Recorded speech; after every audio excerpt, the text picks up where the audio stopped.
Governments tell us they work for our financial freedom. They promise stability, prosperity, and equality of opportunity. They say your savings are safe, your future secure, your dreams achievable if you simply trust the system. But history tells a very different story. From the Roman Empire's debased coins to modern inflation and digital currencies, the pattern repeats with haunting precision. Financial systems are not designed to empower people. They are designed to control them. This is not a theory. It is the oldest story of power ever told. Long before paper money and stock markets, rulers discovered the secret that would define civilization. Whoever controls the money controls the people. The Roman denarius was the most stable currency in the ancient world. 95% pure silver. It circulated from Britain to Syria, a coin of trust, accepted everywhere the empire's legions marched. But Rome's ambitions outgrew its treasury. Armies, monuments, games, and grain subsidies drained the empire's gold and silver reserves. Then came the shortcut. Successive emperors reduced the silver content in the coin, replacing precious metal with cheap copper while keeping the same face value. At first, the change was subtle, too small to notice. But inflation always starts quietly. Prices began to rise. Soldiers demanded higher pay. Merchants stopped accepting imperial coins. By the 3rd century, the once mighty denarius was almost worthless. The empire that conquered the world was undone by its own money. The lesson was timeless. Taxation causes revolt, but inflation hides theft beneath the illusion of prosperity. Inflation is the most powerful political tool ever invented. Invisible, deniable, and devastating. After Rome fell, its lesson became law. Every kingdom that followed Byzantine, Carolingian, Ottoman learned to finance war and luxury through monetary deceit.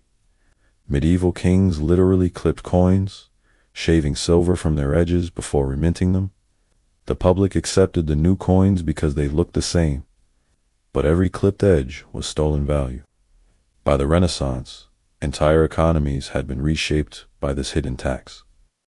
Spain's vast silver fleets from the New World flooded Europe with coinage, but too much money chased too few goods. Inflation ravaged the continent. Gold and silver flowed into royal treasuries, while peasants starved.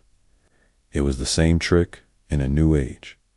As metal turned to paper, and paper turned to promise, governments gained godlike power. The peasant could grow food. The craftsman could make goods. The merchant could trade. But the king, he could make money. Control the currency, and you control everything built upon it. By the late 17th century, a new financial alchemy emerged. England, locked in endless war with France, was bankrupt. Out of desperation, Parliament approved a revolutionary idea. A private institution would lend the government money in exchange for interest and a monopoly on issuing notes. Thus was born the Bank of England in 1694.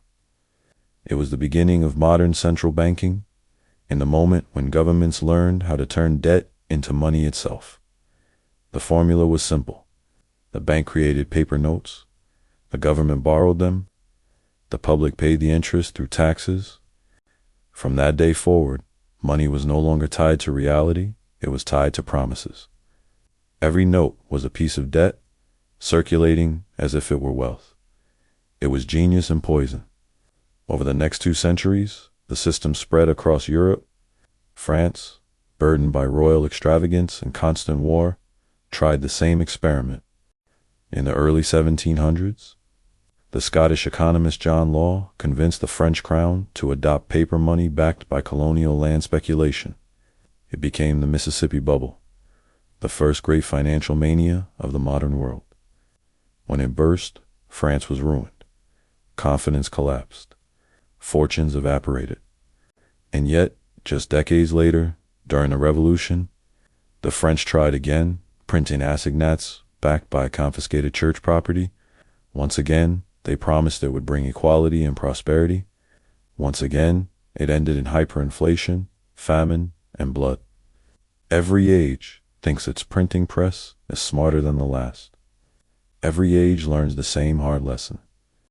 The 19th century transformed everything. Machines replaced hands, steam replaced muscle, and empires expanded across the globe. But behind this progress was a hidden engine: debt. Governments financed expansion with loans, banks multiplied credit, corporations issued shares. Money was no longer created by gold miners or merchants, it was created by bankers. By the early 20th century, that system had matured. In 1930, the United States created the Federal Reserve, a central bank designed to stabilize the economy. In truth, it was a cartel of private banks with state protection. The same formula that began in London centuries earlier. The Federal Reserve's true power came in 1914, when World War I began. The U.S. and its allies printed enormous amounts of money to finance the war. Inflation spread across Europe. Gold flowed out of circulation and into vaults.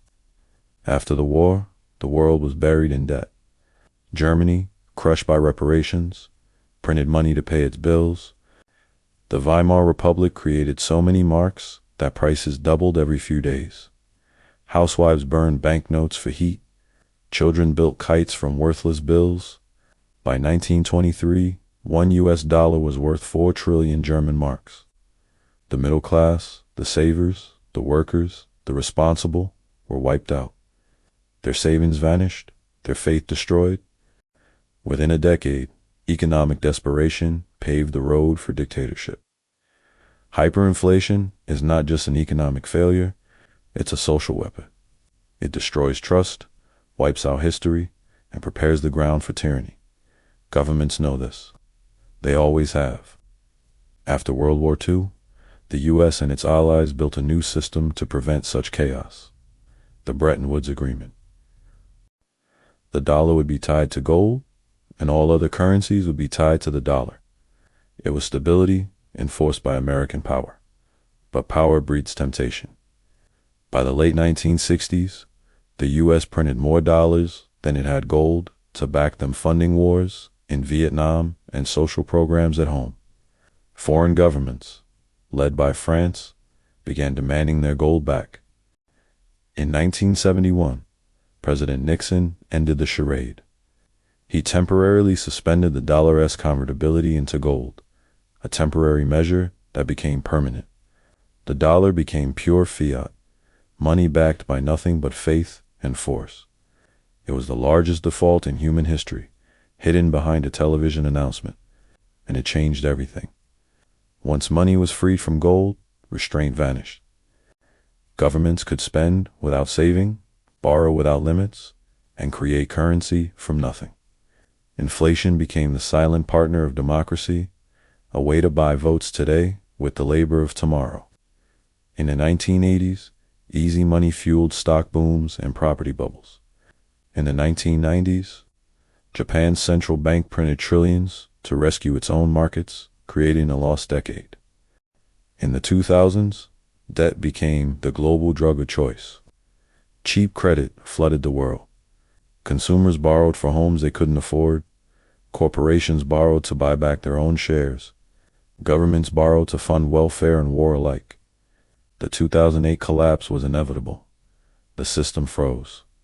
Markets imploded. The banks were insolvent. And then the state stepped in. Instead of allowing the system to cleanse itself, governments printed even more. Quantitative easing was born. It was sold as rescue, but it was redistribution from the many to the few. Central banks bought assets from banks and investors, inflating their wealth while ordinary citizens saw wages stagnate and costs soar. The recovery was an illusion. The patient didn't heal, it was sedated with morphine. By 2020, when a new global crisis struck, the pattern repeated. Lockdowns halted production, yet money creation exploded. Trillions were printed in months. Inflation roared back to life. Governments blamed supply chains, pandemics, wars, anything but their own policies. History recognizes the fingerprint. The cause was the same as ever. Too much money, too little reality. Inflation does more than destroy savings. It rearranges society, It rewards those closest to the money printer, banks, governments, and the wealthy. It punishes those furthest away, workers, savers, pensioners. This is known as the Cantillon effect, named after an 18th century economist who saw it clearly. Money creation benefits those who receive it first, long before prices rise.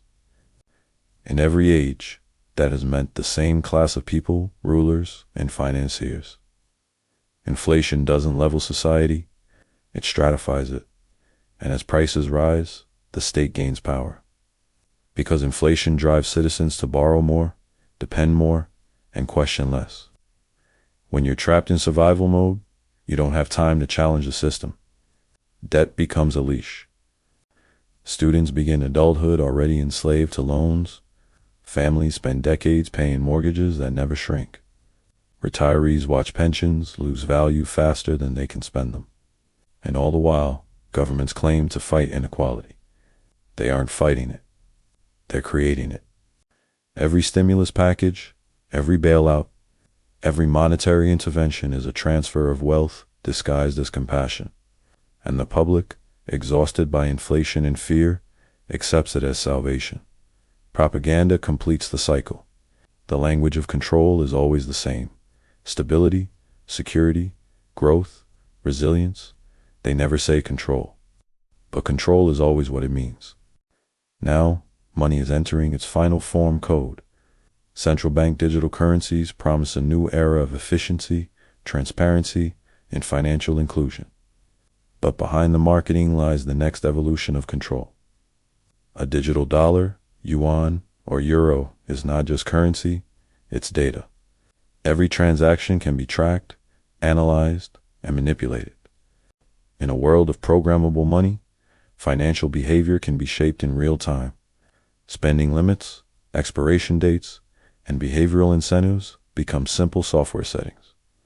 The same tool that can fight corruption can also enforce obedience. Imagine a government that can freeze dissenting accounts with one click. Imagine a system where your savings expire if you don't spend fast enough. Imagine a carbon limit that cuts off your transactions after a certain number of purchases. This isn't science fiction, it's policy and development. And it's the logical conclusion of everything that came before. From Rome's debased coins to the Federal Reserve's printing press, the goal has always been the same. Control the flow of money, and you control the flow of life. But digital money perfects that control.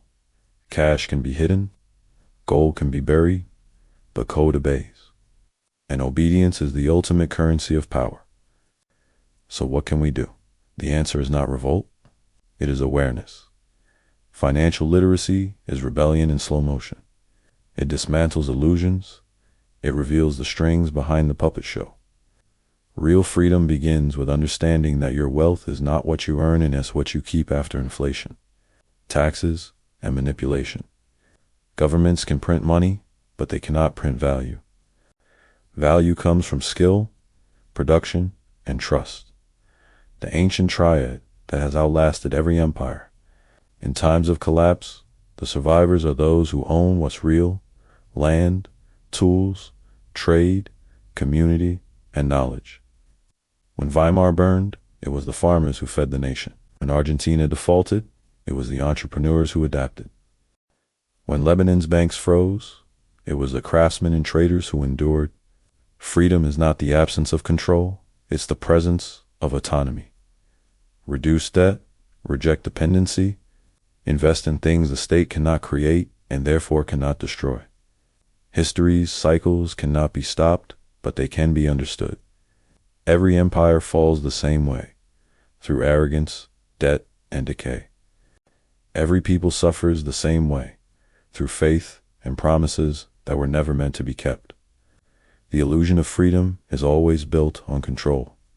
But the truth of freedom, real freedom, begins the moment you stop believing that governments will give it to you. You take it back by mastering the one system they fear most, the one they can T-print, the one they can't debase, the one built on human creativity, cooperation, and courage. That system is life itself, the real economy beneath the paper one. History doesn't just warn us, it exposes us. Every generation believes it's smarter, fairer, and safer. Yet every generation repeats the same mistakes. Rome debased its silver, France inflated its assignats, Weimar printed marks by the ton, America created dollars by the trillion. Each empire believed it could control the consequences.